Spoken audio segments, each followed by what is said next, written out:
사랑하는 영혼 가족 여러분, 한 주간 평안하셨습니까? 네, 우리 한 해에 우리 한민족에게 특별한 명절인 한가위 추석을 맞이했습니다. 이 귀한 쉼의 시간, 또 사랑의 시간이 우리 온 영혼 가족들에게 더욱 기쁜 시간 되기를 바라고요. 무엇보다 우리는 명절에 앞서서 우리 하나님 앞에 예배드리며 감사드리며 그분의 은혜를 찬양하는 시간으로 나아가도록 하겠습니다. 오늘 기쁜 마음으로 하나님 앞에 나아갈 텐데요, 우리 모두 자리에서 한번 일어나시겠습니다.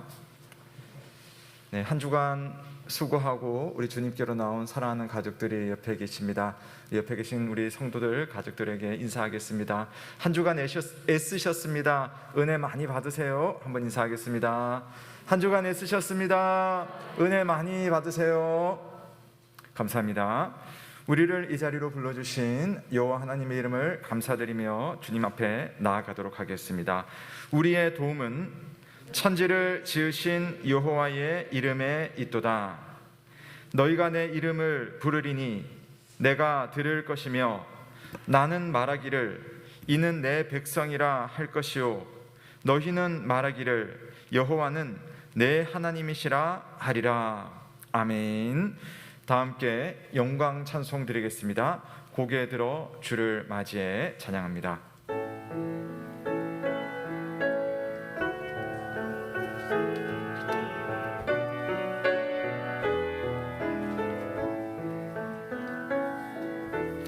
고개 들어 주를 맞이해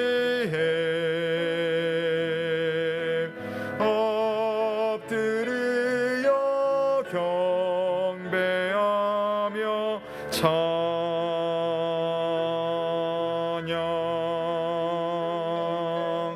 왕의 위엄을 신령과 진정한 찬양으로 영광 돌려 만왕의 왕께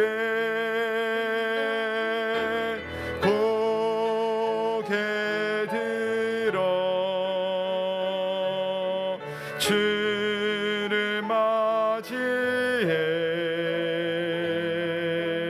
엎드려 경배하며 찬양.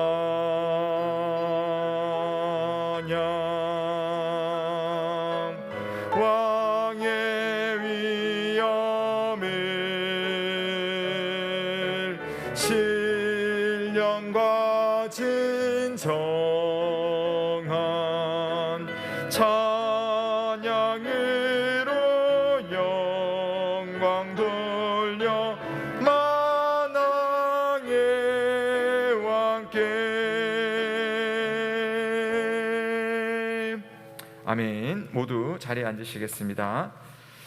오늘은 교동문을 낭독하겠습니다. 오늘 함께 낭독하실 교동문은 교동문 34번 시편 81편 말씀입니다. 교동문 34번 시편 81편을 교독하겠습니다. 제가 먼저 읽습니다. 우리의 능력이 되시는 하나님을 향하여 기쁘게 노래하며 야곱의 하나님을 향하여 즐거이 소리칠지어다. 소고를 치고 아름다운 수금에 비파를 아우를지어다. 초하루와 보름과 우리의 명절에 나팔을 불지어다. 이는 이스라엘의 율례요 야곱의 하나님의 규례로다. 하나님이 애굽 땅을 치러 나아가시던 때에 요셉의 족속 중에 이를 증거로 세우셨도다. 거기서 내가 알지 못하던 말씀을 들었나니 이르시되 내가 그의 어깨에서 짐을 벗기고 그의 손에서 광주리를 놓게 하였도다. 내가 고난 중에 부르짖음에 내가 너를 건졌고 우레소리의 은밀한 곳에서 내게 응답하며 무리바 물가에서 너를 시험하였도다. 내 백성이여 들으라. 내가 내게 증언하리라. 이스라엘여 이스라엘이여 내게 듣기를 원하노라. 너희 중에 다른 신을 두지 말며 이방 신에게 절하지 말지어다. 나는 너를 애굽 땅에서 인도하여 낸 여호와 내 하나님이니 내 입을 크게 열라. 내가 채우리라 하였으나 내 백성이 내 소리를 듣지 아니하며 이스라엘이 나를 원하지 아니하였도다. 아멘. 사랑하는 성도 여러분, 이 시간 하나님 앞에 한 주간을 돌아보며 오늘은 감사의 기도를 드리겠습니다. 우리에게 쉼을 주시고 또 은혜를 주시려고 우리를 주일에 예배 자리로 부르셨습니다. 부르신 하나님의 은혜를 감사드리며 또한 우리에게 명절을 통하여서 쉼을 주신 하나님께 감사드리며 이 모양 저 모양 가운데 오늘을 살 수 있도록 함께 하신 하나님 앞에 감사를 드리며 우리 주님께 영광을 돌리는 시간으로 기도하도록 하겠습니다. 함께 기도하겠습니다.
다 함께 사도신경으로 우리의 신앙을 고백하겠습니다. 나는 전능하신 아버지 하나님 천지의 창조주를 믿습니다.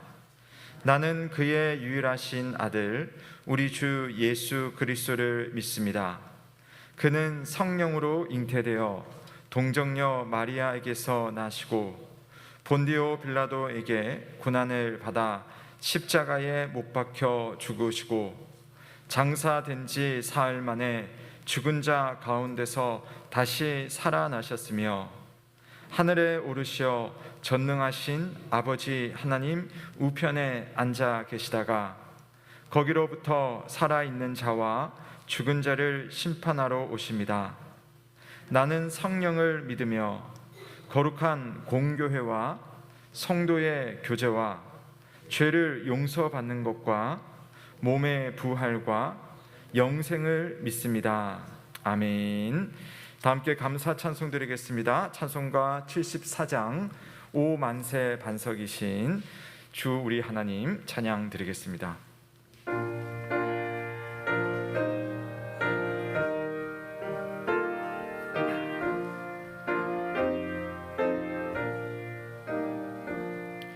오 만세 반석이신 주리 하나님 저 창조 이전부터 또 영원하도록 한없는 영광 중에 그 보좌 있으니 그 날란 풍파에도 날 지켜주시네. 이 인생 사는 것이 뜬 구름 같으며 저 푸른 동산 안에 보송이 같도다. 풀 위에 이슬 같고 잠 속에 금같이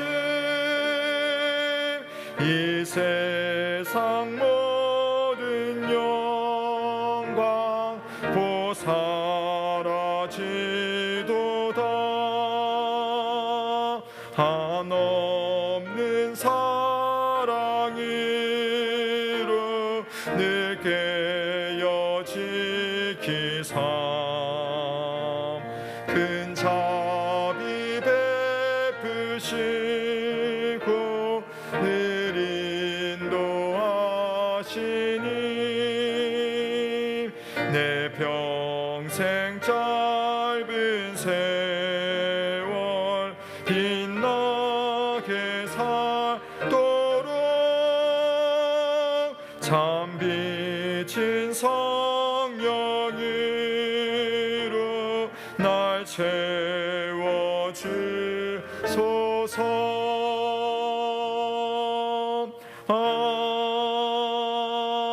아멘. 하나님 아버지, 추석 연휴를 맞아 고향으로 여러 곳으로 만남과 쉼을 얻기 위해 떠나 우리 예매 가족들을 돌보아 주시옵소서. 하나님이 선물로 주신 가정을 통하여서 하나님 나라의 기쁨을 누릴 수 있는 시간들이 될 수 있도록 은혜를 베풀어 주시기를 간절히 기도합니다. 그러나 우리의 영원한 본향이 천국임을 기억하게 하시고 하나님 어떠한 상황 가운데 있든지 하늘 아버지를 통하여서 위로와 힘을 얻는 모든 주의 백성들 되게 하여 주시옵소서. 아멘. 뿐만 아니라 우리가 가야 할 하나님 나라만 아니라 이미 우리 가운데 임한 하나님 나라를 통하여서 우리의 모든 삶 속에서 하나님을 왕으로 인정하고 섬기는 바른 역사가 일어날 수 있도록 우리를 다스려 주시옵소서. 하나님, 우리의 기도와 우리의 예배와 우리의 삶을 통하여서 이 땅 가운데에서 하나님 나라의 이름, 하나님의 이름이 거룩히 여김을 받는 역사가 일어날 수 있도록 우리를 사용하여 주시옵소서. 하나님, 이 시간 우리가 함께 기도합니다. 하나님의 자녀가 하나님의 나라와 그 뜻을 위하여서 기도하며 그렇게 살아가기를 간절히 원하며 예배의 자리에 왔사오니 하나님, 우리의 삶을, 우리의 마음을, 우리의 입술을, 우리의 모든 것을 기쁘게 받아 주시옵소서. 특별히 한국교회가 어려운 가운데 있습니다. 예배를 회복하기 위하여서 많은 노력과 눈물과 기도 가운데 있사오니 하나님, 우리 한국교회와 우리 염교회를 기억하여 주시고 예배가 다시 바로 설 수 있도록 큰 은혜 베풀어 주시옵소서. 뿐만 아니라 하나님을 사랑하는 것과 아버지 같은 마음으로 우리의 이웃들을 섬기며 배려할 수 있는 한국교회가 될 수 있도록 하나님 큰 은총을 베풀어 주시옵소서. 특별히 이 땅 가운데에 정말 소외받는 자들과 어려움을 겪고 있는 자들과 여러 가지 피해를 겪고 억울함에 있는 자들을 하나님 기억하여 주시고 그들의 희생과 어려움을 하나님 방지할 수 있는 또 도울 수 있는 대책들이 나라에 잘 설 수 있도록 은혜 베풀어 주시옵소서. 하나님, 이제 대선을 앞두고 있습니다. 대선을 출마한 아버지 후보자들에게 하나님 이 나라를 진심으로 걱정하며 현재와 미래를 위한 정책들을 하나님 잘 준비하는 시간들 되게 하여 주시옵소서. 서로를 비방하는 것이 아니라 공정한 경쟁 가운데에 성숙한 선거 문화가 자리 잡는 이 나라가 되기를 간절히 기도합니다. 하나님, 우리 예음교회를 기억하여 주시고 하나님 모든 교육기관과 구역과 전도회에 서로 만나는 시간들이 줄어들고 있지만 더욱더 풍성한 기도와 나눔과 기도 역사가 일어날 수 있는 시간들 되게 하여 주시옵소서. 특별히 대면과 비대면으로 예배가 진행되는 가운데 있습니다. 더욱더 많은 성도들이 전심으로 하나님을 찾게 하시고 하나님 우리의 서 있는 그곳이 바로 예배의 자리가 될 수 있도록 이 코로나 시대를 통하여서 우리 안에 예배의 정말 불씨가 다시 타오를 수 있도록 하나님 은혜 내려 주시옵소서. 아버지, 어려움 가운데 있는 선교사님들을 기억하여 주시고 하나님 그들을 돕는 손길들, 무엇보다 선교의 새로운 방법들과 또 버틸 수 있는 힘을 허락하여 주셔서 그들을 통하여서 하나님 나라가 계속해서 전파될 수 있도록 도와주시옵소서. 이 시간 간절히 하나님의 뜻을 구하며 하나님의 말씀을 사모하며 이 자리에 섰습니다. 하나님, 말씀을 전하시는 목사님 붙들어 주시고 영육간에 강건하게 하시고 그의 가정을 붙들어 주셔서 주님의 양떼를 섬기며 교회를 섬기는데 부족함이 없도록 하나님 은혜 내려 주시옵소서. 이 시간 말씀으로 우리의 심령을 채워주시고 하나님의 백성다운 모습으로 우리 모두가 일어서며 감사가 풍성한 이 예배의 시간 되기를 간절히 원하오니 주님 함께하여 주시옵소서. 감사합니다. 우리 구주 예수 그리스도의 이름으로 기도합니다. 아멘.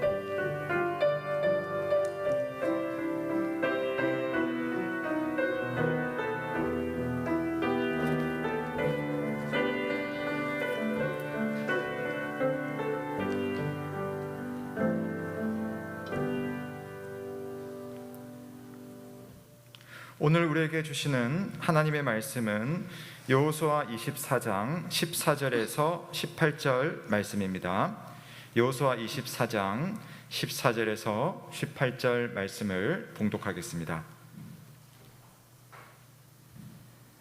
그러므로 이제는 여호와를 경외하며 온전함과 진실함으로 그를 섬기라. 너희의 조상들이 강 저쪽과 애굽에서 섬기던 신들을 치워버리고 여호와만 섬기라. 만일 여호와를 섬기는 것이 너희에게 좋지 않게 보이거든 너희 조상들이 강 저쪽에서 섬기던 신들이든지 또는 너희가 거주하는 땅에 있는 아모리 족속의 신들이든지 너희가 섬길 자를 오늘 택하라. 오직 나와 내 집은 여호와를 섬기겠노라 하니 백성이 대답하여 이르되 우리가 결단코 여호와를 버리고 다른 신들을 섬기기를 하지 아니하오리니 이는 우리 하나님 여호와께서 친히 우리와 우리 조상들을 인도하여 애굽 땅 종되었던 집에서 올라오게 하시고 우리 목전에서 그 큰 이적들을 행하시고 우리가 행한 모든 길과 우리가 지나온 모든 백성들 중에서 우리를 보호하셨음이며 여호와께서 또 모든 백성들과 이 땅에 거주하던 아모리 족속을 우리 앞에서 쫓아내셨습니다.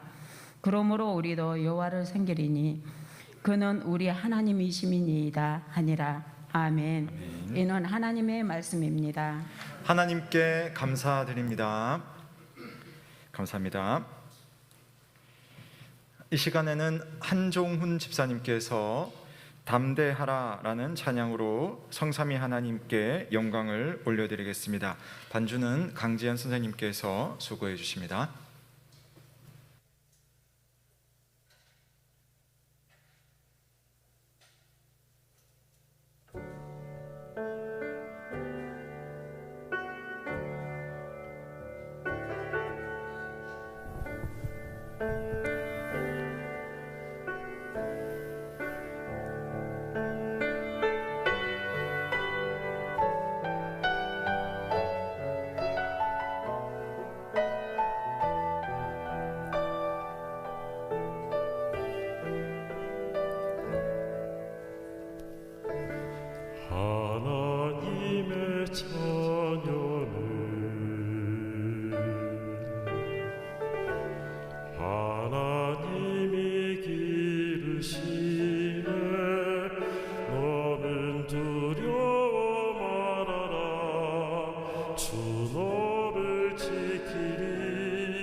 주께서 너와 함께 하신다. 담대하라 담대하라. 주께서 너와 동행하신다.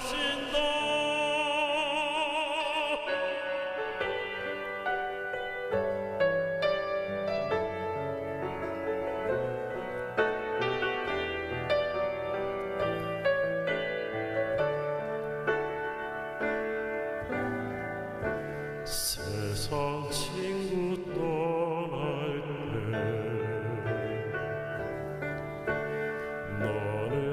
낙심하지 말라.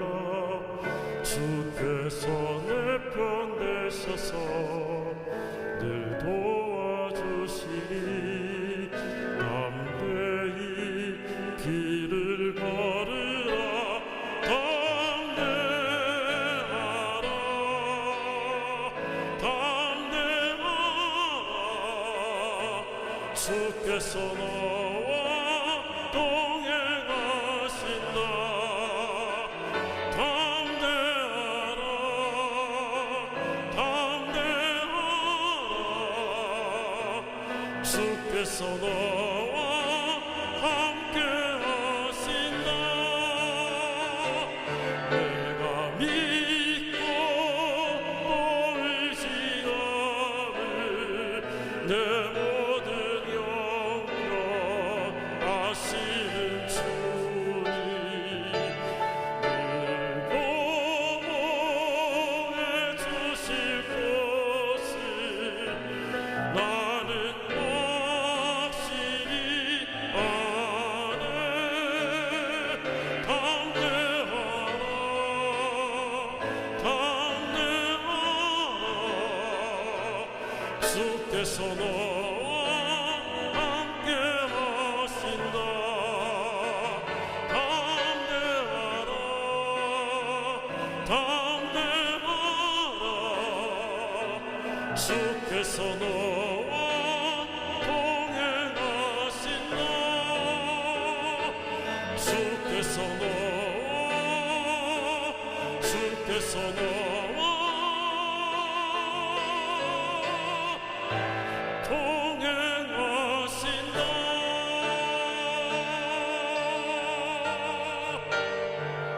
담대하라.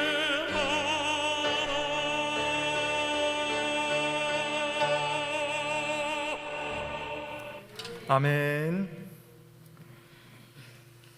네, 감사합니다. 우리 집사님의 목소리와 가사가 우리 하나님 주시는 특별한 격려와 위로인 것 같습니다. 참 감사드립니다. 오늘도 우리 주님 앞에 나온 사랑하는 예언 가족 여러분, 주님의 은혜와 평강이 여러분의 가정 가운데 늘 충만하시길 주의 이름으로 축원합니다. 아멘. 자, 오늘은요, 그동안 함께 공부했던 여호수아와의 여정을 마치려고 합니다. 이제 여호수아 이야기가 오늘로 이제 끝이 나는데요. 여호수아 성경 23장과 24장은 여호수아가 각각 다른 장소에서 한 번은 이스라엘 대표들을 모아놓고, 또 오늘 같은 경우에는 또 모든 이스라엘 백성들을 모아놓고 각각 마지막 말을 합니다. 일종의 유언이라고 볼 수가 있겠죠. 그리고 이 유언을 다 마치고 나서 시간의 흐름은 우리가 알 수는 없지만 일정한 시간이 흐르고 난 후에 여호수아는 110세의 나이로 하나님의 부름을 받았다라는 것이 오늘 성경 말미에 기록이 되어 있습니다. 자, 이제 유언을 살펴보려고 합니다. 지난주에도 한번 살펴봤었고요. 자, 이제 세겜이라고 하는 곳으로 장소를 옮겼습니다. 그리고 모든 이스라엘 지파들을 이제 다 모았어요. 여호수아가 남긴 유언은 과연 무엇일까? 자, 우선 우리가 읽지 않은 부분부터 좀 살펴볼 필요가 있습니다. 여호수아는 하나님께서 추려주신 이스라엘 역사에서 중요했던 사건들을 먼저 나열을 합니다. 이 조상 아브라함으로부터 여호수아에 이르기까지 약 600년이라는 시차는 있습니다만은 많은 시간이 흘렀기 때문에 모든 역사를 다 말할 수는 없고요. 가나안 땅에 이제 도착을 했고 정복했고 땅을 분배했기 때문에 이 땅과 관련해서 아주 중요한 몇 가지 사실만 짚어주는 겁니다. 그리고 그 내용은 한마디로 여호와께서 우리 이스라엘을 위해 하신 일, 여호와께서 이스라엘을 위해 하신 일이라고 할 수가 있는데요. 제가 한번 정리를 해봤습니다. 성경에 있는 내용입니다. 첫 번째는요, 여호와께서 다른 신을 섬기던 아브라함을 부르셔서 가나안으로 이끄셨다라는 이야기를 합니다. 두 번째는 여호와께서 이삭에게 에서와 야곱을 주시고 또 이삭의 아들인 야곱과 그 자손들이 나중에 애굽이라는 땅으로 가게 되었다. 라는 이야기를 또 언급합니다. 그리고 세 번째로는 여호와께서 모세와 아론을 보내어서 애굽의 노예가 되어버린 이 이스라엘 백성들을 구출하신 일이 있었다라는 이야기를 하고요. 또 네 번째로는 이제 탈출을 하잖아요. 그 다음에 요단강 동편까지 가서 아모리 족속이라는 족속과 싸우게 되는데 역시 여호와께서 싸워서 이기게 하시고 그들에게 땅을 주셨더라라는 이야기가 있습니다. 그 다섯 번째는 그런 과정 속에 모압 땅에 있는 선지자 발람이라는 사람이 이스라엘을 저주하려고 했는데 여호와께서 그 저주를 막아주셨다라는 이야기가 있고요. 마지막 여섯 번째는 아브라함의 후손들이 요단을 건너가고 가나안 땅을 정복하는 데 있어서 하나님께서 그 능한 손으로 도우셨다 라는 이야기가 오늘 읽었던 말씀 바로 앞에 구절까지 있는 내용입니다. 자, 우선 1번에서는요 하나님께서 아브라함을 부르셨대요. 근데 이것은 여러분 잘 생각하셔야 돼요. 아브라함에게 특별한 능력이나 특별한 매력이 넘쳐서 하나님이 많은 사람들 중에 1순위로 아브라함을 선택했다, 그런 말은 아닙니다. 말씀을 보시면 아브라함은 다른 땅에서 다른 신을 섬기던 사람입니다. 근데 하나님께서는 그런 아브라함, 본인을 섬기고 있는 사람도 아닌데 그런 이방 신을 섬기는 아브라함을 택해 주시고 그를 불러내어서 자기가 살던 그 땅을 떠나서 하나님이 주시고자 하는 가나안 땅으로 오게 하신 겁니다. 물론 아브라함은 거기에 믿음으로 반응했다는 그런 특출함이 있긴 합니다. 이번에서는 아브라함에게, 우리 한번 띄워주세요. 아브라함에게 하나님 이삭이라는 아들을 주셨고 이 이삭은 에서와 야곱을 낳습니다. 여러분 아시죠? 에서와 야곱 중에 여러분 야곱이 더 착하고 에서는 그렇지 않던가요? 전혀 그렇지 않습니다. 무게를 잴 수 있는 저울이 있다면 애굽이나 야곱이나 사실 하나님 앞에 택함 받을 만한 아무런 이유가 없어요. 하지만 하나님은 당신의 주권으로 야곱을 택하셨습니다. 그리고 야곱에게 12지파의 조상이 되는 12아들을 낳게 하는 거죠. 근데 그런 어느 날 심한 가뭄이 그들이 있는 땅에, 가나안 땅에 덮쳐오게 됩니다. 그래서 그들은 애굽으로 이사를 해서 살게 되는 거죠. 자, 그 중에 여러분 아시다시피 그 과정 속에는 이스라엘 지파의 선조들인 야곱의 아들들이 자기 동생 요셉을 죽이려는 그런 악행을 범했잖아요. 근데 하나님은 그런 악행들을 통하여서도 오히려 요셉을 애굽의 총리로 세우셔서 이 야곱의 가족을 데려 구출하는 도구로 이 요셉을 사용하시고 애굽을 그런 장소로 사용하셨다는 겁니다. 참 신기한 일이죠. 세 번째에서는 시간이 흐릅니다. 이스라엘 백성이 애굽의 노예가 되었습니다. 근데 그들을 불쌍히 여기신 하나님께서는 때가 되었을 때 그들을 하나님의 능력으로 구출해 주셨고 4번과 5번에서는 이스라엘은 계속 하나님의 은혜를 받아서 이제 탈출한 이후에 광야를 가게 되는데 그 광야를 거쳐가지고 힘들지만 결국 하나님께서 예비해 주신 가나안 땅으로 가까이 가게 됩니다. 마지막 6번, 가나안 땅에 도착한 이스라엘 백성들은 역시 하나님의 도움으로, 우리 여호수아를 통해서 쭉 보았던 게 한마디로 이거잖아요. 하나님의 도움으로 가나안 땅을 정복할 수가 있었습니다. 자, 이 사건들은요 각각의 시간들이 있고 각각이 하나의 사건들입니다만은 이렇게 여호수아는 이 사건들을 한 이야기로 다 연결을 시키면서 이스라엘 백성들에게 가나안 땅을 주시려는 하나님의 꾸준한 인도하심을 보여주는 겁니다. 600년 전에 아브라함에게 말씀하신 그 하나님께서 그 600년이라는 시간을 거쳐가면서 한 번도 하나님의 시간표와 계획표에는 어긋남 없이 우리에게 땅을 주시려는 하나님의 그 시간이 차근차근 흘러왔더라 라는 것을 깨닫게 하는 겁니다. 그런데 이 이야기 속에 더 놀라운 것이 있어요. 그럼 한번 생각해 보십시오. 믿음의 조상 아브라함, 그 아들 이삭, 그 아들 야곱, 또 그 야곱의 12아들, 그리고 그 12아들로부터 생겨난 12지파의 많은 백성들, 여러분 이 사람들은 사실 모두가요 자격이 없는 사람들이었어요. 이 사람들은 하나님이 주시는 좋은 것을 받을 만한 아무런 자격이 없다는 공통점이 있습니다. 한 명 한 명 따져보면 하나님이 주시는 것을 오히려 저 멀리 던져버리는 그런 은사를 가지고 있는 사람이 아닐까. 거짓말하죠, 남 속이죠, 미워하죠, 싸우죠, 죽이려고 하죠. 얼마나 그런 일들을 하고 있습니까? 그럼에도 불구하고 어떻게 우리가 여기까지 올 수가 있었느냐. 여호수아가 그 이야기를 하는 겁니다. 사랑하는 여러분, 저와 여러분은 우리의 인생을 돌아볼 때에 하나님께 은혜 받을 자격, 사랑받을 자격 얼마나 있습니까? 어떻게 우리는 여기까지 올 수가 있었습니까? 여호수아가 이 이야기를 담담히 하면서 그 속에 하고 싶은 말은 그거였죠. 하나님의 자비와 은혜, 하나님의 사랑이 우리를 여기까지 오게 하였다. 그분의 사랑이, 그분의 자비와 그분의 은혜가 우리를 여기까지 끌고 오신 것이다. 이 죽을 나이가 다 된 여호수아, 이제 눈물이 마를 나이가 되었지만 하나님의 은혜를 복귀하는 그 순간만큼은 아마 촉촉한 눈물이 맺히지 않았을까, 그런 상상을 해봅니다. 그러면서 이제 여호수아는 자기는 하나님께로 가게 되겠지만 죽기 전에 내 후배들에게 꼭 하고 싶은 말, 이 유언의 가장 중요한 목적지를 이제 오늘 읽은 말씀에서 말해주는 겁니다.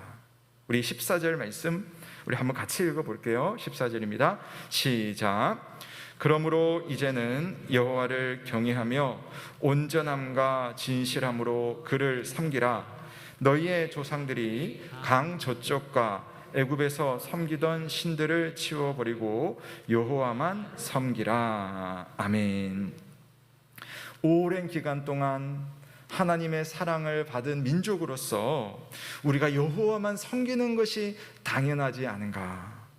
온전함과 진실함으로 그분께 감사드리며 그분을 섬기자. 후배들에게 전하고 싶은 간절한 마음이었습니다. 그래서 좀 더 강하게 이야기를 하는데요. 이게 이제 앞의 유언이랑은 좀 다른 부분입니다. 한번 보십시오. 만일 여호와를 섬기는 것이 너희에게 좋지 않게 보이거든 너희 조상들이 강 저쪽에서 섬기던 신들이든지 또는 너희가 거주하는 땅에 있는 아모리 족속의 신들이든지 너희가 섬길 자를 오늘 택하라. 오직 나와 내 집은 여호와를 섬기겠노라 라고 이야기합니다. 섬길 분을 오늘 택하라. 참 이상한 일이잖아요. 하나님을 택하든지 다른 것을 택하든지 일도양단을 하라라는 겁니다. 지나온 세월을 돌아보며 너희가 생각하기에 섬길 만한 다른 대상이 있었다면, 하나님 말고 섬길 만한 다른 대상이 있었다면 그냥 그 대상을 선택하라. 요단강 건너편에 아모리 사람들이 섬기던 그 신들이 좋게 보인다면 그 신들을 섬겨라. 또 다른 사람들이 섬기는 또 다른 신들이나 각종 좋은 것이 하나님보다 더 크게 보인다면 그것들을 사랑하라. 너희를 이롭게 하는 그 무엇이 있다면 그를 섬기라. 그런데 나와 내 집은 오직 여호와를 섬기겠노라. 그렇게 이야기합니다. 여러분, 제가 아까 6가지로 압축을 했습니다마는 여호수아가 이야기한 것이 무엇입니까? 하나님이 이렇게 자비로우시고 은혜로우시고 우리를 사랑하시는 분이시다. 좋은 이야기를 실컷 이야기해 놓고 만일 여호와를 섬기는 것이 너희에게 좋지 않게 보이거든 이라는 이상한 조건을 달아놓습니다. 여러분, 왜 이런 말을 할까요? 이건 여호수아의 경험입니다.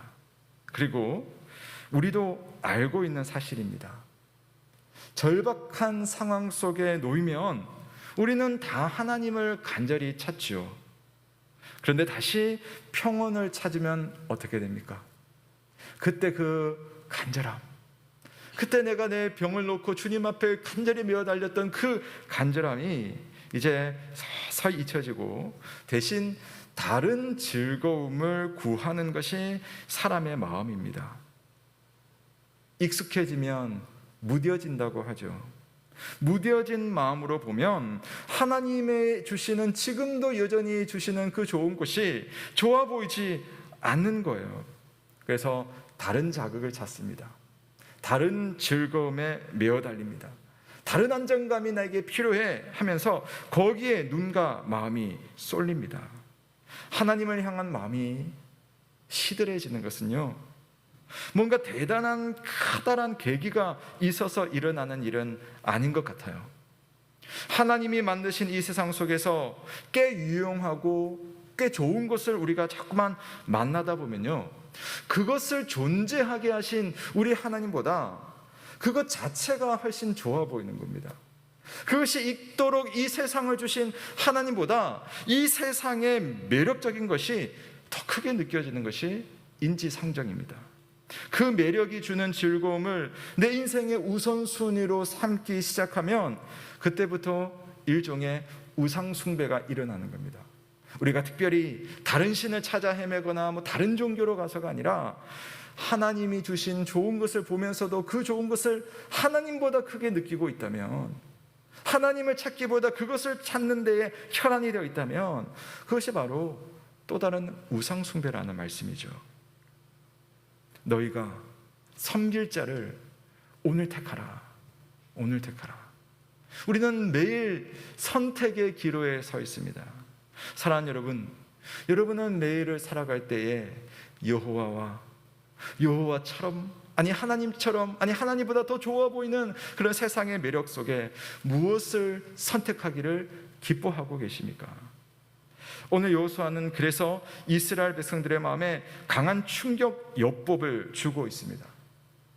신앙생활에는 결단을 해야 하는 때가 있는데 결단하지 않음으로 인해서 우리의 마음이 흐지부지 녹아버릴 때가 있기 때문이죠. 여호와를 섬기는 것이 좋지 않아 보이거든 차라리 다른 것이 좋아 보이는 것이 있다면 하나님께 붙어가지고 이것도 아니고 저것도 아닌 믿음이 되기보다는 다른 길을 택하라. 그런 것이 좋다는 말이 아니라 강력한 충격을 주는 거죠. 이 정도의 결기를 여호수아가 보이는 이유가 있습니다. 여호와를 섬긴다는 것이 사실은 쉽지가 않습니다. 생각보다. 물론 백성들은요, 여호수아가 결단하라, 선택하라고 했더니 정답을 주저없이 말합니다. 우리가 결단코 여호와를 버리지 않고 다른 신들을 섬기지 않겠습니다 라고 말을 합니다. 아니, 그 자리에서 누가 분위기 파악도 못하고 저는 다른 신을 섬기겠어요 라고 용기 있게 손을 들 사람 아마도 없겠죠. 맞습니다, 그렇습니다, 아멘 이라고 합니다. 하지만 여호수아는 그 말을 곧대로 듣지는 않아요. 백성들이 그 다음에도 여러 이야기를 하지만 우리가 읽지 않은 부분입니다만은 19절 말씀으로 가보면 여호수아가 이렇게 말을 하네요. 너희가 여호와를 섬기지 못할 것은 그는 거룩하신 하나님이요 질투하는 하나님이시니 너희의 잘못과 죄들을 사지 아니하실 것이다. 그러니까 너희는 여호와를 너희 힘으로 능히 섬기지 못할 것이다. 그렇게 자신만만하지 마라. 그렇게 말을 하네요. 이것은 사람들을 무시해서 하는 말이 아닙니다. 진중하게 생각을 해보자는 거예요. 여호와를 섬긴다는 것이 무엇일까? 여호와를 섬긴다는 것이 무엇일까? 예수 그리스도의 제자로 살겠다고 내가 고백하는데 과연 그것은 실제로 무엇일까? 그게 말처럼 쉽지는 않다는 것을 생각을 해보자는 겁니다. 여러분, 하나님을 믿는다는 것은 어떤 취향의 변화가 아니죠. 나 옛날에는 이거 먹기를 좋아했는데 이제 나이가 드니까 이제는 이거가 좋더라. 그런 정도가 아니잖아요. 인생의 무게추가 완전히 다른 곳으로 옮겨지는 현상이 신앙의 현상입니다. 예를 들어 국적이 바뀌고 완전히 다른 언어를 사용해야 한다면 우리의 마음가짐이나 여러분 우리의 태도가 얼마나 달라지겠습니까? 아는 목사님 중에 친하게 지내는 목사님 중에 베트남에 있는 우리 한인 교회에서 청빙을 받으셨어요. 근데 이제 우리 그 고신 KPM 선교회에서 선교사로도 이제 보내는 그런 어떤 이중적인 자격으로 베트남을 보내서 베트남의 특별한 어떤 선교 기지이며 또 목회를 할 수 있는 환경들을 지금 준비를 하고 있어요. 근데 아시다시피 지금 베트남은 거의 뭐 나라가 완전히 봉쇄돼 버렸잖아요.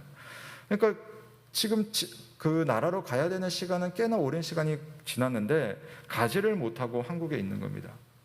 근데 이 목사님께서 가족들과 함께 지금 무엇을 하느냐 하면요, 그냥 기다려요. 근데 어떻게 기다립니까? 우선 간절히 기도를 하고 있습니다.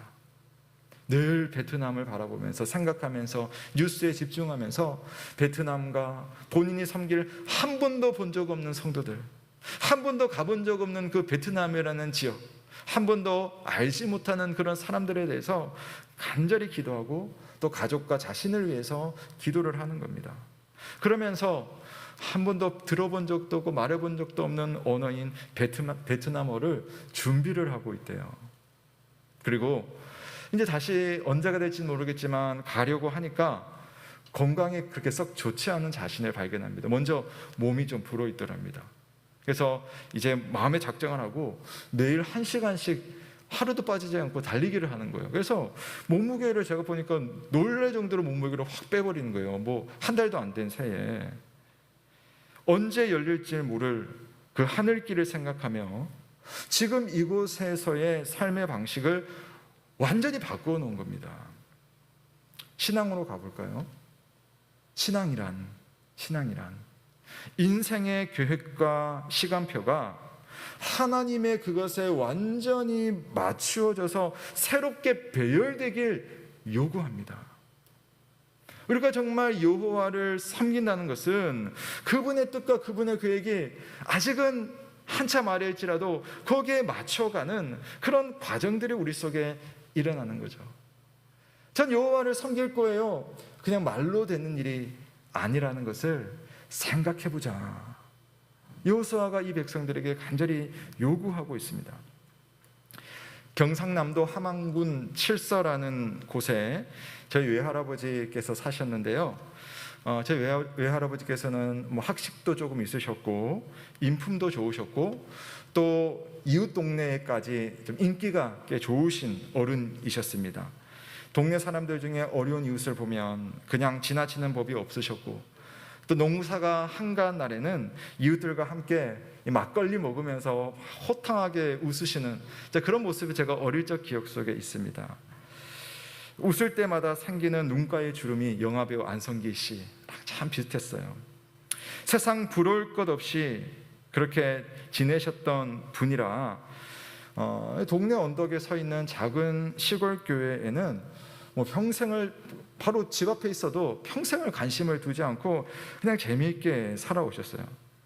근데 어느 날 그 교회에 강도사 부부가 부임을 했는데 그분과 어떻게 하다가 이제 사람이 좋으시니까 저희 외할아버지께서 교제를 하다 보니까 그냥 교회를 다니시게 된 거예요. 그냥 생각도 없이.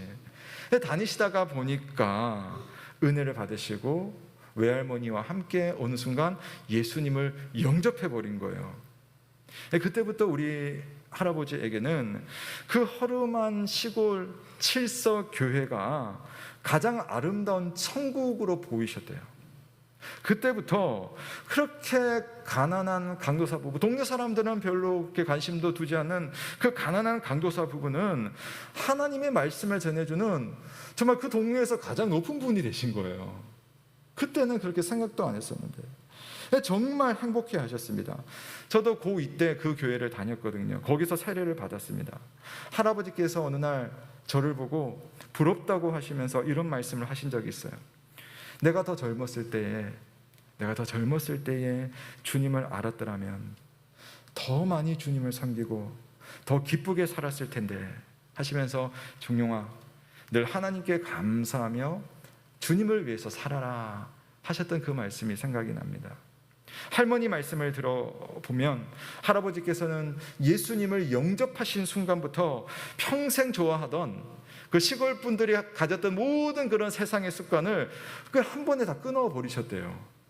대신 예수님께서 좋아하실 것들은 몸과 마음에 배이게 하셨는데 이게 힘들게 의지력으로 하신 것이 아니라 정말 행복한 마음으로 그렇게 사람이 변하더랍니다.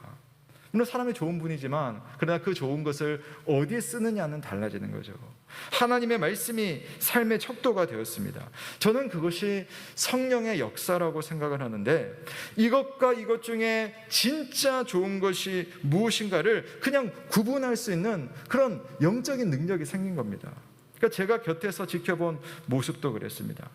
예수님이 주신 구원의 의미를 알고 그 구원이 너무나 감사하니까 세상이 행복하고 주를 위해 내가 가진 것으로 내가 할 수 있는 그런 시간과 몸으로 할 일이 참 많아지셨던 것 같아요. 거들떠보지 않았던 그 일이 이제는 중요하고도 귀한 일이 되셨습니다. 지금도 그 시골 동네에서 주님의 제자로 살면서 늘 웃음을 지으셨던 저희 외할아버지의 모습이 참 생각이 납니다. 여러분, 이 질문 하나 보시겠습니까? 당신은 그리스도께서 하나님의 아들 되심과 죄인의 구주 되심을 믿으며 구원하실 이는 오직 예수 그리스도뿐인 줄 알고 그를 믿으며 그에게만 의지하기로 서약할 수 있습니까? 당신은 지금 성령의 은혜를 의지하여 그리스도를 따르며 모든 죄악을 버리고 그의 가르침과 본을 따라 살기로 서약할 수 있습니까? 기억이 있으신가요? 어디서 여러분 들으시고 어디서 보셨어요? 바로 여러분 우리 해마다 세례를 할 때 세례 문답에 제가 질문을 4개를 해요. 그 4개의 질문 중에 두 번째, 세 번째 질문이 바로 이겁니다. 세례 받으시는 분들은 이 질문 앞에서 물론 미리 저랑 이야기를 쭉 하고 설명하고 응답을 미리 받고 여러분 앞에 대답을 합니다. 네 라고 대답을 합니다. 세례 교인이 된다는 것은 그리스도를 절대적으로 믿고 예수님만 의지하는 상태가 된다는 말입니다. 세례 교인이 된다는 것은 지속적으로 아니 죽을 때까지 죄와 싸우면서 예수님의 가르침과 본을 따라 살기로 힘쓰는 것을 의미합니다. 이게 가벼운 질문이 아니고 아주 무거운 질문이고 무거운 서약입니다. 그래서 문답을 하기 전에 제가 항상 이야기하죠. 이 질문 정말 어려운 질문이에요. 잘 생각해 보시고 이 질문에 진짜 네라고 대답할 수 있는지, 대답할 수 있으면 세례에 참여하시고 아니면 포기하셔도 됩니다. 그 이야기를 드리거든요. 사랑하는 여러분, 예수님은 각자 자기의 십자가를 지지 않는 사람은 제자가 되지 못할 것이라고 말씀하셨어요. 예수님의 제자입니다라고 내가 말하는 것과 실제로 내가 예수님의 제자인 것은 전혀 다른 문제죠. 예수님의 제자로 하나님의 참 백성으로 살 수 있는 저와 여러분 되시길 주님의 이름으로 축복합니다. 지금 가나안이라고 하는 그 땅, 그 문화 속에서 여호와를 섬기는 것은 사실은 힘이 듭니다. 우리도 마찬가지죠. 예수 믿는 사람으로서 2021년에 대한민국 부천에서 사는 것은 쉽지 않습니다. 왜냐하면 삶의 방식이 달라져야 하기 때문에. 그러니 여러분, 우리가 어떡합니까? 늘 마음을 새롭게 해야죠. 우리 동양고전의 대학에 보면 일신우일신, 내가 매일 새롭게 하고 또 새롭게 한다. 믿음의 결기가 없는 이스라엘 백성들에게 여호수아가 끝까지 전하고 싶은 말이 바로 이것이었어요. 쉬운 일이 아니지만 늘 새롭게 하라. 여러분, 우리가 잘하려고 다짐을 하고 또 나름대로 마음을 가다듬어도 늘 뜻대로 되지는 않습니다. 그래서 결국은 우리는 다시 하나님께로 나아가고 또 하나님께로 나아가고 그분의 은혜를 간구하는 거죠. 하나님의 도우심을 구해야 합니다. 무엇보다 여호수아가 이야기했던 것처럼 선하시고 자비로우신 하나님을 늘 기억하면서 그분을 간절히 믿어야 합니다.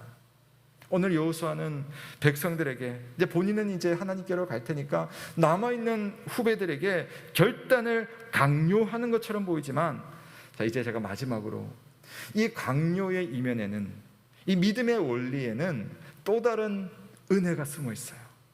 우리가 꼭 이건 놓쳐서는 안 되는 이면이 있습니다. 자, 여호수아 24장 9절과 10절, 오늘 말씀 앞에 있는 내용인데요. 한번 같이 읽어볼까요? 시작.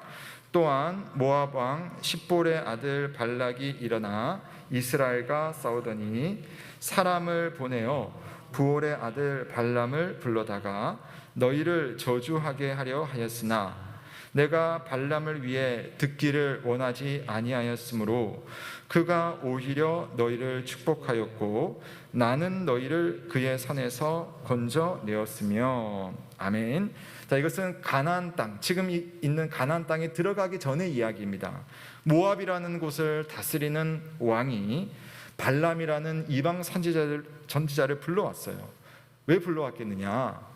지금 우리 땅을 지나가고 있는 저 꼴보기 싫은 이스라엘 백성들을 우리가 섬기는 신의 이름으로 한번 저주를 내리자. 저주를 사주하는 겁니다. 그래서 발람 선지자는 높은 곳에 이스라엘 백성들 몰래 서가지고 그들을 바라보면서 이스라엘을 저주하려고 막 애를 쓰는 거예요. 막 저주하려고.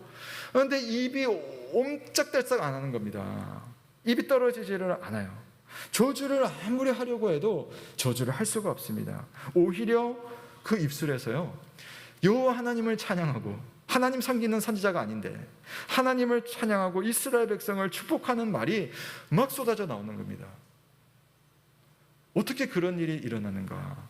방금 읽었던 말씀 10절에 보니까 하나님께서 이스라엘을 저주하는 저 이방 선지자의 소리를 너무너무 듣기 싫어하셨대요. 내 백성을 저주하는 저 이방 선지자의 저 저주의 목소리를 하나님 원천봉쇄, 입을 막아버린 겁니다. 하나님은 이스라엘을 이렇게 모압의 손으로부터 지켜주셨습니다. 자, 여기서 이제 재밌는 사실, 여러분 꼭 기억하셔야 될 사실이 하나 있는데요.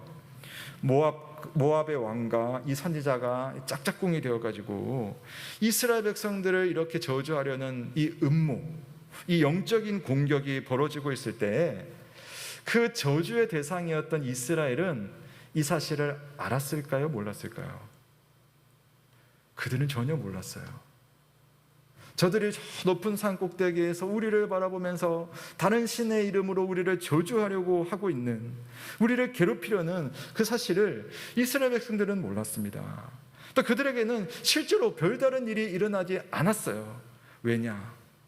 그들은 몰랐지만, 그들이 볼 수가 없었지만, 그러나 그들을 위해서 보이지 않는 곳에서 그 이방인들과 이방 선지자와 싸우며 당신의 약속을 지키며 이 백성을 인도하시는 여호와 하나님께서 그 꼭대기에서 그 모압의 선지자의 입을 꼭 붙들고 있었기 때문입니다.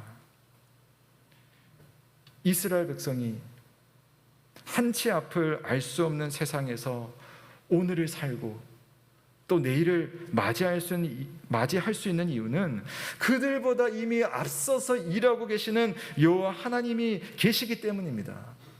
다른 신들을 내가 치워버리겠습니다, 여호와를 섬기겠습니다라고 내가 결심하는 것 같지만 그에 앞서서 이미 거룩한 열심으로 주의 백성을 돌보시는 하나님이 앞서 계시기에 이 길을 그들이 걸어갈 수 있었다는 사실을 믿으시길 바랍니다. 우리도 마찬가지입니다.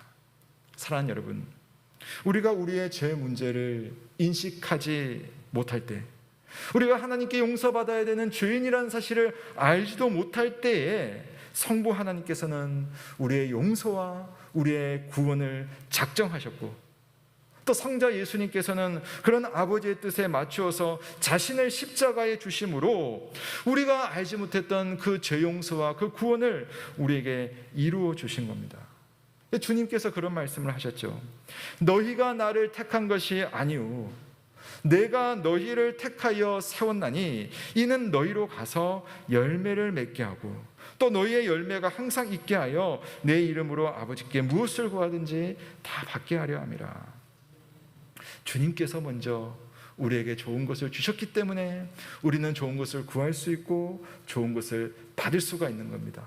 없는 것에서 만들어내는 것이 아니라 있는 것을 예비하신 하나님께 나아갈 수 있는 하나님의 자녀가 되었다는 사실에 감사할 수 있길 주의 이름으로 축원합니다. 하나님의 은혜가 나의 경건과 나의 열심을 이미 받쳐주고 있는 거예요. 그래서 우리는 매일 새로워질 수 있다니까요. 주님이 이미 싸우고 계십니다. 매일 하는 것이 나를 만든다라는 말이 있습니다. 매일 하는 일이 무엇인가에 의해서 내가 형성이 된다. 여러분, 무엇을 하며 지내고 계십니까? 필요하지만 돈만 생각하며 매일을 살면 돈에 붙잡힌 사람이 될 것이고, 미운 사람 탓하면서 매일을 살면 나는 어느새 미움의 화신이 되어 있을 거예요. 매일 걷기를 시작하면 어느 순간 나는 건강한 사람이 될 것이고, 사랑과 격려의 말을 날마다 실천하면 온기로 사람을 살리는 사람이 되어 있을 것입니다. 매일 한 구절이라도 성경 말씀을 묵상하고 그 말씀으로부터 나온 하나의 실천을 하려고 애쓰는 사람은 어느새 내가 예수 그리스도를 따라 그분의 제자로 살고 있구나 느끼는 때가 오게 됩니다. 사랑하는 여러분, 우리의 매일은 이렇게 늘 선택의 기로에 있습니다. 이런 무엇을 선택하겠습니까? 나를 사랑하시고 나보다 앞서 나의 모든 것을 이끄시는 요 하나님을 선택하겠습니까?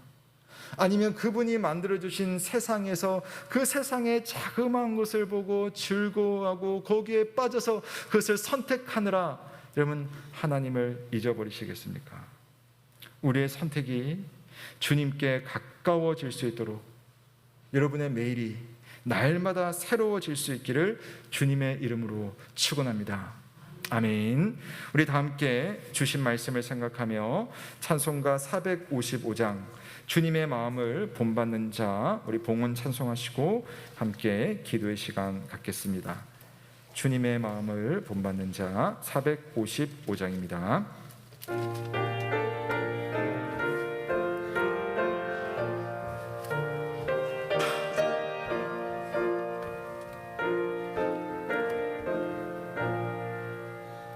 주님의 마음을 본받는 자, 그 마음의 평강이 찾아오면 험악한 세상을 이기리니 하늘로부터 임함이로다.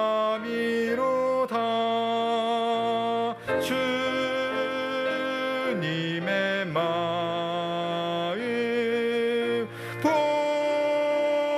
본받아 살면서 그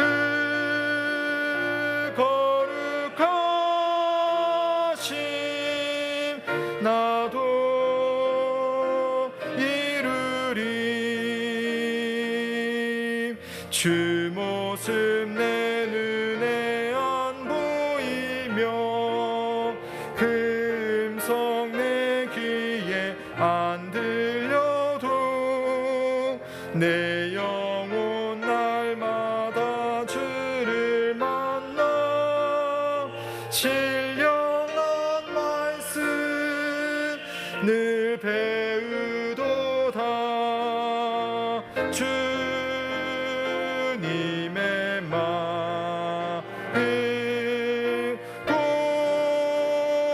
본받아 살면서 그 거룩하심 나도 이루리. 가는 길 거칠고 험하여도 내 맘에 불평이 없어지는 십자가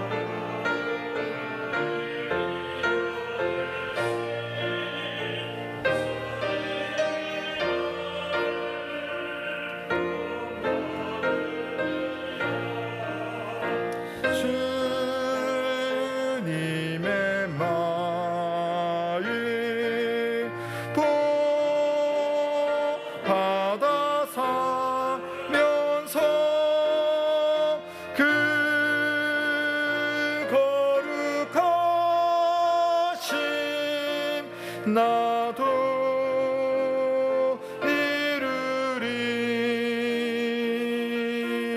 주 예수 세상에 다시 오실 그날의 무성도 변하여 주님의 빛나는 그 영상을 다 함께 보며 주 찬양하리.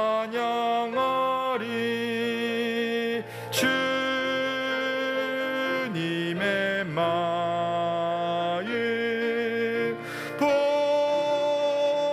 복받아 살면서 그 거룩하신 나도 이루리.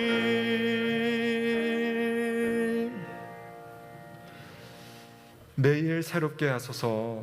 우리가 날마다 기도해야 될 하나님 앞에 소중한 기도의 제목일 것입니다. 우리는 알지 못하지만 이미 하나님께서는 우리보다 앞서 싸우시며 또 우리를 승리의 그 골짜기로, 승리의 목적지로, 승리의 안식처로 인도해 주실 것입니다. 그러나 우리는 아시다시피 여호와를 믿는다는 것이 사실은 쉽지 않습니다. 어렵습니다. 보이지 않는 하나님의 그 은혜보다는 눈에 보이는 하나님 만드신 세상에 다른 좋은 것이 훨씬 더 크게 보이는 것이 사실입니다. 그러므로 하나님, 나를 매일 새롭게 하여 주옵소서. 세상에서 여러 가지 것을 선택할 때에 최고의 우선순위는 여호와 하나님이며 예수 그리스도의 말씀이 내 삶을 주장하는 참되고 복된 삶이 되며 또한 주님 앞에 은혜 넘치는 인생이 될 수 있도록 주여 매일 나를 새로운 선택의 길로 인도하여 주옵소서. 우리 함께 은혜를 구하며 살며 만나는 여러 가지 일들 속에서 하나님보다 훨씬 중하게 여겨지고 급하게 여겨지는 일들이 있다면 하나님 그 속에서 주님을 향한 중심을 잡게 하여 주옵소서. 함께 기도하며 주님 앞에 나아가도록 하겠습니다. 기도하겠습니다. 살아계신 하나님 아버지, 하나님의 은혜를 구합니다. 주를 바라보며 주께 영광을 올리며 주 앞에 설 수 있도록 주님 인도해 주시옵소서. 아버지, 주님께서 하나님을 도우셨어요. 주님의 역사, 주님의 인도, 주님의 도우심을 믿을 수 있도록 주여 함께하여 주시옵소서. 주님 돌아보아 주시옵소서. 주님 역사하여 주시옵소서. 주께서 하나님 주시고자 삶의 내 마음을 온전히 돌아볼 수 있도록 하나님 주께서 인도하여 주옵소서. 주님을 바라보는 마음을 믿으며 주님을 인도하여서 기쁨을 선하시는 만날 수 있도록 주님 인도해 주시옵소서. 주여 은혜의 자리에 믿음의 자리에 나올 수 있도록 주시고 주를 늘 기쁘게 여기며 하나님의 은총 속에 살며 예배를 수 있도록 주 은혜를 베풀어 주옵소서. 주여 역사해 주옵소서. 주여 함께 하시고 붙들어 주시고 인도하여 주시옵소서.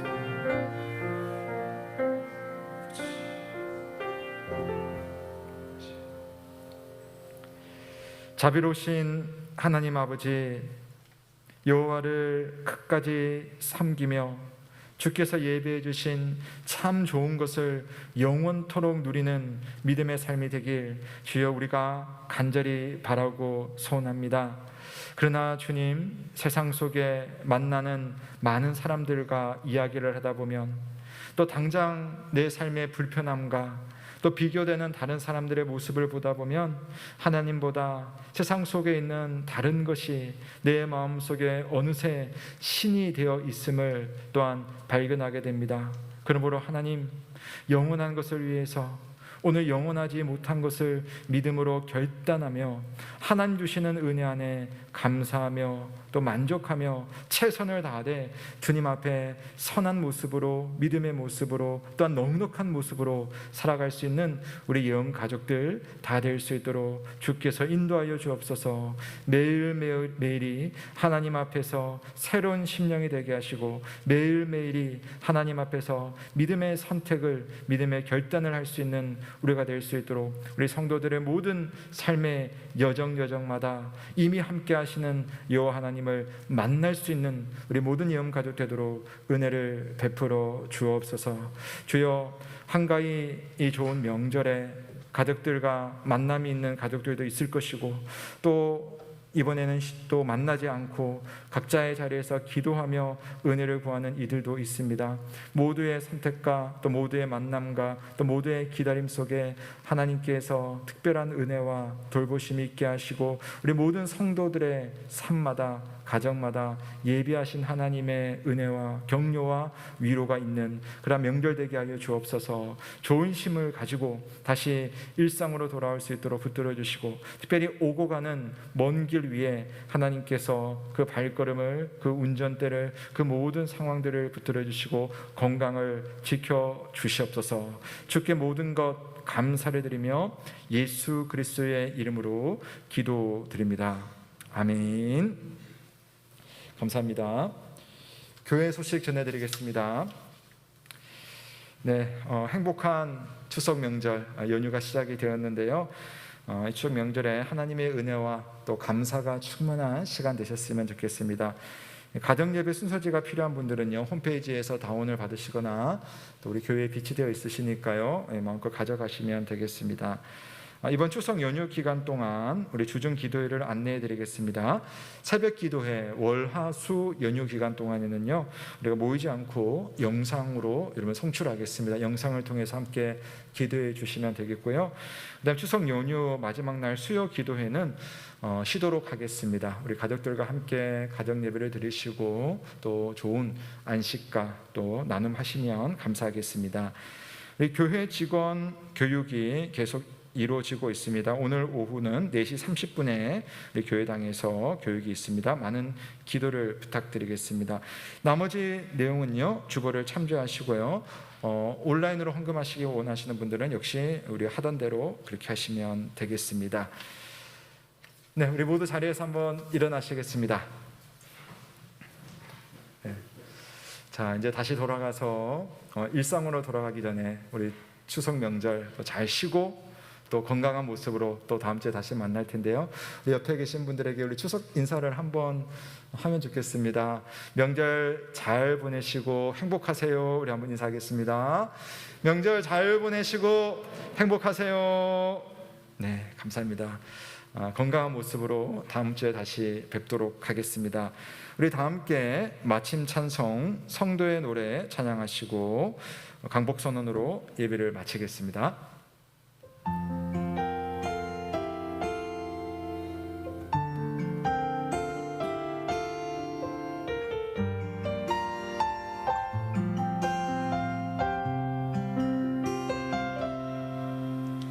환난과 난과 고난 수고로움 속에도 성도는 그 믿음을 지켰네.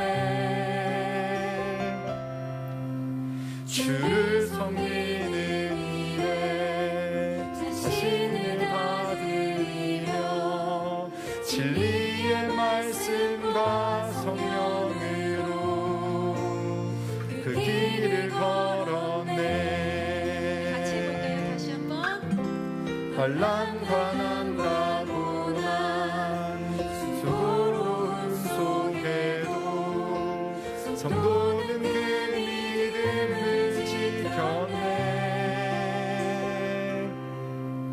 주를 섬기는 일에 자신을 다드리며 진리의 말씀과 성령으로 그 길을 걸었네.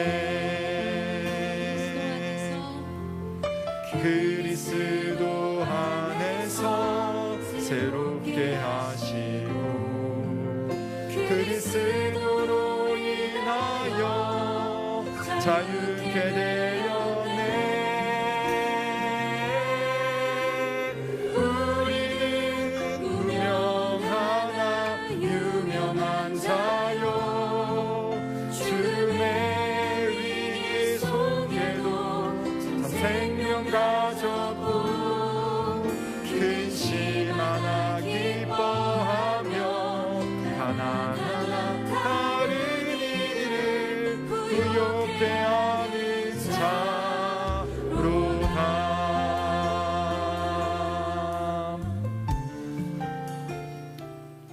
사랑하는 성도 여러분, 평강 중의 세상으로 나아가십시오. 마음을 다하고 목숨을 다하고 뜻을 다하여 우리 하나님을 사랑하고 이웃을 내 몸과 같이 사랑하시길 바랍니다. 우리 주 예수 그리스도의 크신 은혜와 하나님의 사랑과 성령의 교통하심이 너희 무리와 함께 있을지어다. 아멘.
차